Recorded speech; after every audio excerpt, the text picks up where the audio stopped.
नंदीपुर जंगल में बंटी कबूतर अपनी बूढ़ी माँ के साथ रहता था।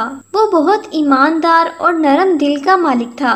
बंटी कबूतर की माँ अक्सर बीमार रहती थी। बंटी कबूतर सुबह सुबह अपनी कुल्हाड़ी और एक लोटा लेकर जंगल में चला जाता और शाम तक जंगल में लकड़ियाँ काटता और फिर उन्हें बेचकर जो पैसे मिलते थे उसी से उसके घर का चूल्हा जलता था। इन लकड़ियों के बस 150 रुपए ही मिलेंगे।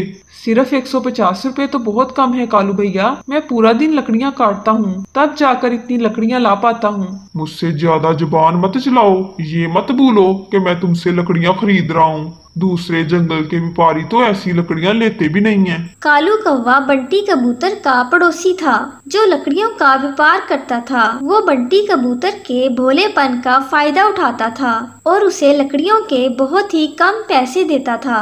एक दिन हर रोज की तरह बंटी कबूतर जंगल में लकड़ियां काट रहा था। बहुत गर्मी होने के कारण और लगातार लकड़ियां काटते काटते बंटी कबूतर को बहुत तेज प्यास लग जाती है। आज कितनी गर्मी है। इस तपती गर्मी में तो बार बार गला सूख रहा है। बंटी कबूतर अपना लोटा उठाता है। लोटे में पानी भी खत्म हो गया था। अब क्या करूं?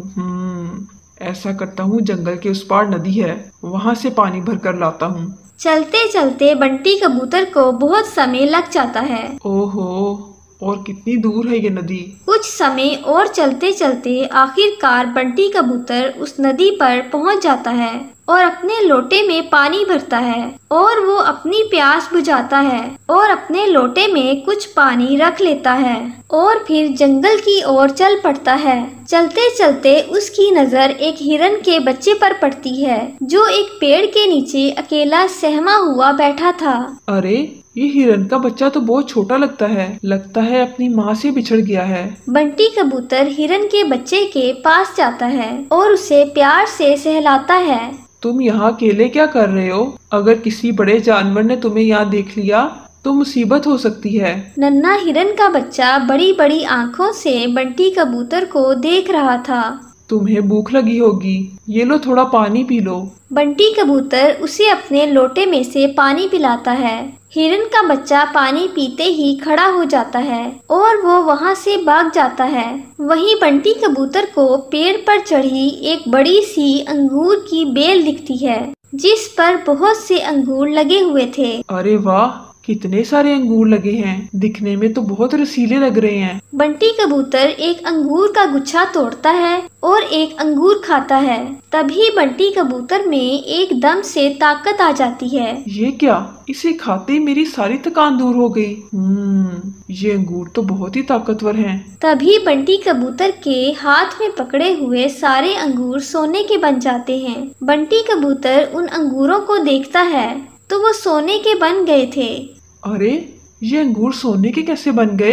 ये सब कैसे हुआ? तभी अंगूर के गुच्छे में से आवाज आती है। बंटी कबूतर, कौन है यहाँ? डरो नहीं, मैं एक जादुई अंगूर हूँ और मैं ईमानदार और सच्चे पक्षियों की मदद करता हूँ और तुम एक सच्चे पक्षी हो। तुम मेरे अंगूरों से अपनी और दूसरे गरीब पक्षियों की मदद कर सकते हो, लेकिन अगर गलती से भी किसी लालची इंसान ने मुझे खा लिया तो वो उसी समय बूढ़ा और कमजोर हो जाएगा। बंटी कबूतर बहुत खुश होता है। वो एक और अंगूर का गुच्छा लेकर अपने घर आ जाता है और सारी बात अपनी माँ को बताता है और अपनी माँ को अंगूर खाने को देता है। अंगूर खाते ही उसकी माँ एकदम ठीक हो जाती है। अरे, मैं तो बिल्कुल ठीक ठीक महसूस कर रही हूँ। देखो, अब मैं अच्छे से चल भी सकती हूँ। मैंने बोला था ना माँ, ये एक जादुई अंगूर है।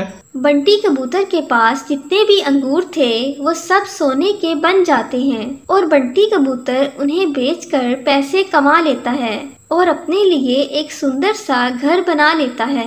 अब उसके पास किसी भी चीज की कोई कमी नहीं थी। अब बंटी कबूतर लकड़ियां भी नहीं काटता था। वो जंगल के गरीब पक्षियों की मदद और अपनी माँ का ख्याल रखता था। एक दिन, अरे, ये बंटी कबूतर के पास इतने पैसे कहाँ से आए? अब तो ये लकड़ियां भी नहीं बेचता, फिर भी ये दिनों में अमीर होता जा रहा है। जरूर कुछ दाल में काला है, मुझे इस पर नजर रखनी होगी। एक दिन बंटी कबूतर और उसकी माँ उस जादुई अंगूर की बातें कर रहे थे। जादुई अंगूर। तो इस अंगूर की वजह से ये बंटी कबूतर अमीर हो गया है, लेकिन ये जादुई अंगूर जंगल में है कहाँ? मुझे इसका पता लगाना ही होगा। अगले दिन सुबह होते ही कालू कौवा एक थैला लेकर जंगल में चला जाता है। सुबह से दोपहर हो जाती है। जाते जाते उसे वही हिरन का बच्चा मिलता है। अरे वाह, हिरन का बच्चा। आज तो इसे ही बनाकर खाऊंगा। ऐसा करता हूँ, इसे भी अपने साथ ले चलता हूँ। और कालू कौवा हिरन के बच्चे को उठाकर आगे बढ़ने लगता है। अरे ये अंगूर की बेल कहाँ है? इसे उठाकर चलते चलते तो मैं थक गया हूँ।